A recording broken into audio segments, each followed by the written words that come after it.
My name is Summer Onley and I'm fighting out of Ronin MMA. About 9 years ago, I started watching the UFC with my boyfriend and I really liked the groundwork at the time, and basically, yeah, I watched Joanna Jędrzejczyk and she really inspired me to get into MMA. Ideally, I'd like to be in the UFC. Sorry. Gaz! I'm so sorry. I'd love to be the UFC champion. Obviously, that's a long time off. I think I've got a long way to go. The next step, I'd love to be in the UFC, but obviously, again, that's probably like within a year, hopefully. But yeah, the end goal is to be UFC champ one day. I'd definitely say I think being on FCC is a really good platform. I think my biggest achievement in my career is I've got 100% finish rate. I don't think any of the females can say that with like 10 fights to their name. So I'm really happy with that. Like, I'd love to keep that going for as long as I can. But yeah, I think that's probably like my biggest achievement, and being on FCC, on UFC Fight Pass, especially for my first few professional fights, it's been amazing. Like, I couldn't have asked for anything more. Like one or two female training partners, but you know, I think it makes me better in the long run. You know, I'm training with guys that are always going to be stronger than me and fitter than me, and like, I don't mind that, because when I go in the cage, I know that she's not going to be as strong as the male training partners that I have. It is really nice to get female training partners to come in. I do have them in a couple of times for a training camp, but yeah, I train with maybe like one or two female fighters, but like 99% of the time I'm training with men. I think I want to, it sounds like really cliche, but I just want to win more. Like, I will go in there and no matter what it takes, I'll try and submit you, or I'll try and knock you out. Like, I really like getting a finish. I think I've got that killer instinct, and I think sometimes, you know, you watch female fights and, you know, I think it gets like a lot of shit because they go, like 99% of them go to decisions. And like, you know, people want to see a good knockout or a good submission, and I'd like to think that I can deliver that most of the time. But yeah, I think that, and my work ethic is it's really good, I think, in my eyes. Like, I'm really disciplined. I'm in the gym all year round. I'm always trying to improve. I mean, everyone's going to say that. Like, every fighter's going to say that. But yeah, I do think I work my ass off all the time.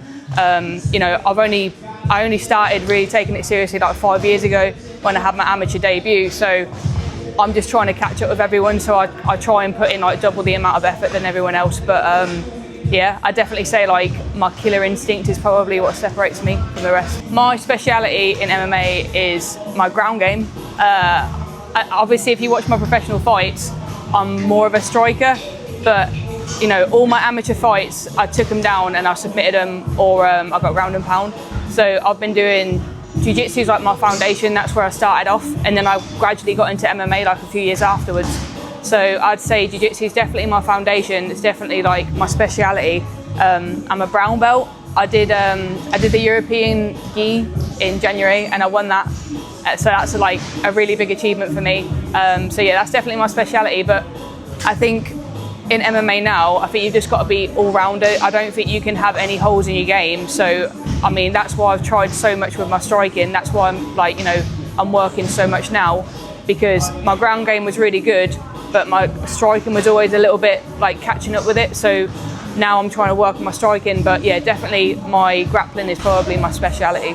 I think, it used to be like my third amateur fight with Lexi Rook, but I think it's probably my last FCC fight. That probably means the most to me, because I managed to knock her down, and I knocked her down twice. I never honestly thought I could knock someone down.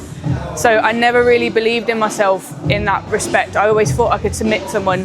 I didn't know if I could ever knock someone out. So having that to my name now, that I can do that, it really like put a lot of belief in me. So that's probably like my most special fight to me. What's it mean to be a fighter? I don't know. It's probably I think the one thing is that it affects everything in your life. I don't think being a fighter is just about going in the gym and working out and then going home. I think being a martial artist, it affects everything in your life, and like, it's for the better. Like, it just makes you a better person. Like, I've definitely gotten a lot more confidence through it. I've met like people that are really like-minded to me, and yeah, it's just probably made me a better all-round person. Like I feel more confident in myself. Like I never used to be. I used to be the shyest thing ever, and I still am a little bit shy, I won't lie, and I'm still pretty lame, but I'm getting there. And like I think with MMA, it's just, yeah, it's made me a better person. It's just grew my confidence massively, and I met like the best people through it. The best people. My next fight is this Saturday, the 7th of June, on FCC in Liverpool, and I'm fighting a Brazilian. I've had 6 opponent changes for this one fight. I can't keep up with it. So, but yeah, it'll be good.